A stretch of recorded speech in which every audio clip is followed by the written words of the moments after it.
우리 국가의 마지막 시간을 갖습니다. 하나님 우리에게 말씀하여 주시고 또 하나님의 그 은혜와 또 하나님이 우리 가운데 깨닫게 하시는 것과 또 계시하시는 것을 우리가 보고 그것을 또 마음에 새기는 시간 되게 하여 주시고 하나님 하나님께서 우리를 사랑하심으로 우리 하나님 자신을 우리에게 가르쳐 주셔서 너무 감사하고 우리가 하나님과 계속해서 더 가까워지는 우리의 삶이 되게 하여 주시고 하나님과 친밀한 주의 자녀들로 살아가게 하여 주시옵소서. 예수님 이름으로 기도드렸습니다.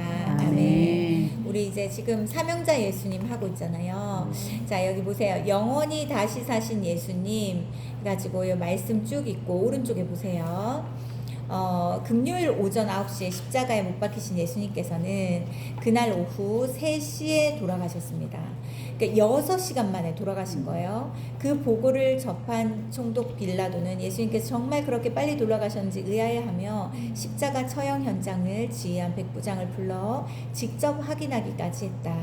그도 그럴 것이 십자가에 못 박힌 남자가 숨이 넘어가기까지 하루가 좋게 걸렸고 이틀 혹은 사흘 걸리는 경우도 있었기 때문에 예수님께서 십자가에 못 박히신 지 6시간 만에 돌아가셨다는 것은 육신이 허약하셨다는 의미다.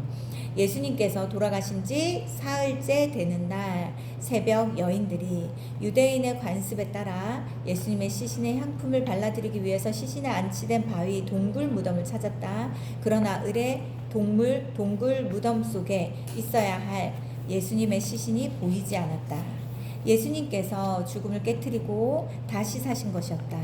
예수님께서는 십자가에서 불과 6시간 만에 운명하실 정도로 허약하시지 않았던가? 그토록 허약한 분이 어떻게 죽음의 권세를 깨트리고 다시 사셨단 말인가? 그것은 그분의 힘이나 능력이 아니었다. 다음은 베드로의 유대인 설교다. 이게 뭐라고 말합니까? 사도행전 같이 읽어볼까요? 시작. 너희가 거룩하고 의로운 일을 경고하고 도리어 살인하는 사람을 도와주기를 구하여 생명의 주를 죽여보았다. 그러나 하나님이 죽은 자 가운데서 그를 살리셨으니 우리가 이 일의 증인이라. 네, 밑에 보세요.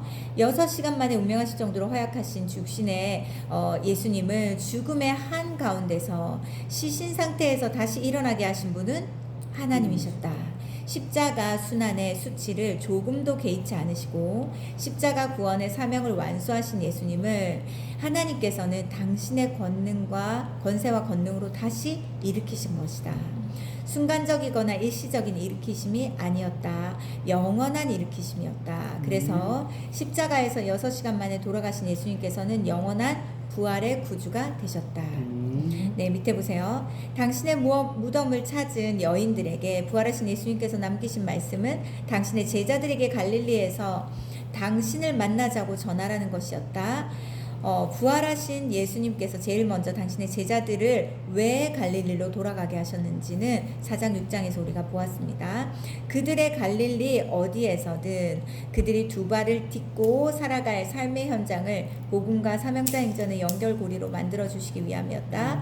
제자들은 예수님께서 십자가 순환을 당하시는 현장에서 두려움에 사로잡혀서 뿔뿔이 흩어졌던 허약한 인간들이었다. 그러나 부활하신 예수님께서 늘 현재형으로 그들과 함께 하셨기에 그들은 예수 그리스도 안에서 언제나 자기 삶의 현장에서 사명자 행전을 엮는 강인한 사도로 거듭날 수 있었다. 네.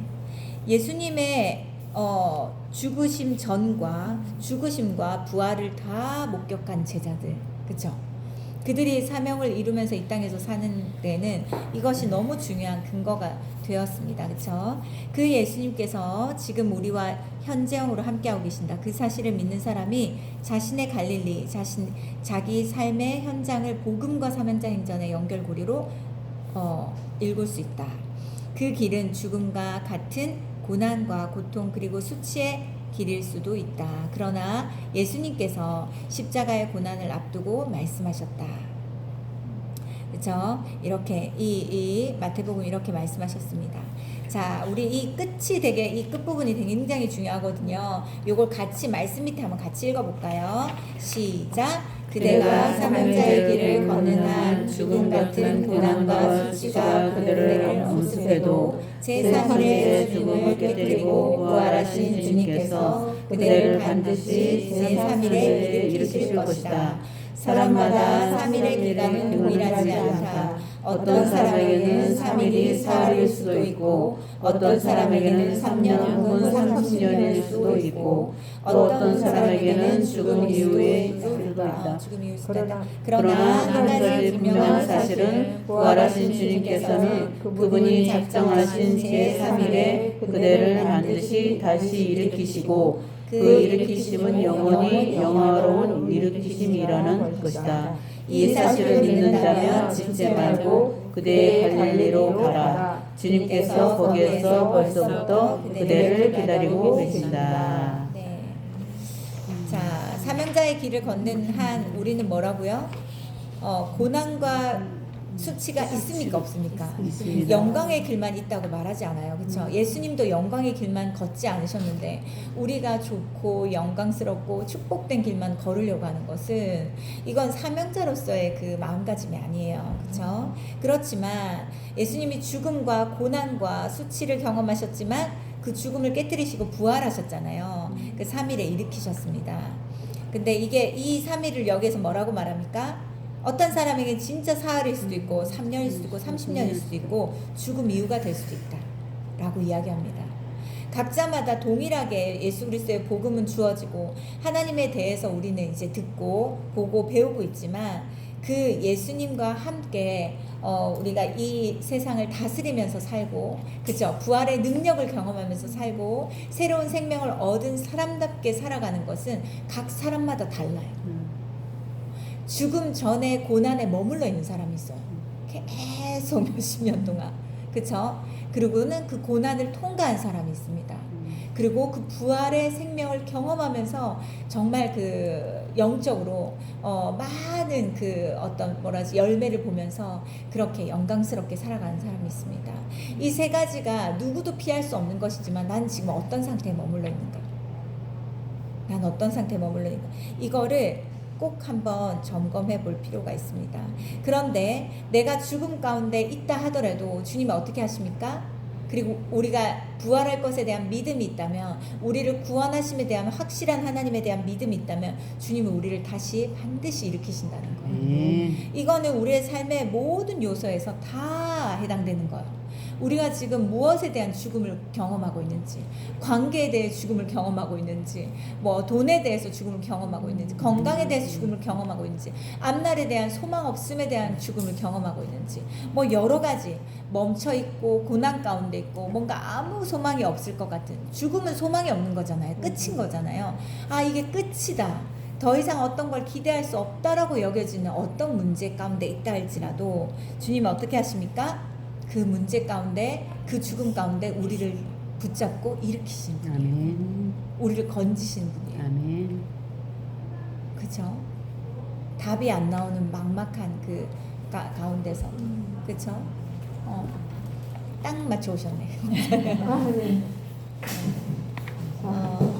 그 하나님이 죽음, 우리 삶의 앞에 너무 막막한 것들이 얼마나 많습니까? 그쵸? 너무 막막해요. 막막하고 까마득하고 뭔가 그 빛이 보이지 않고 소망이 보이지 않는 것들이 너무 많이 있습니다.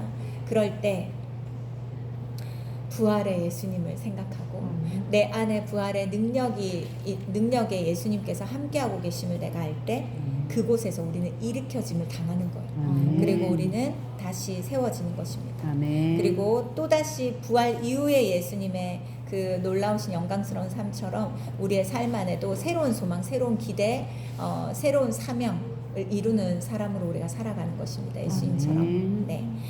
네, 여기까지 하겠습니다.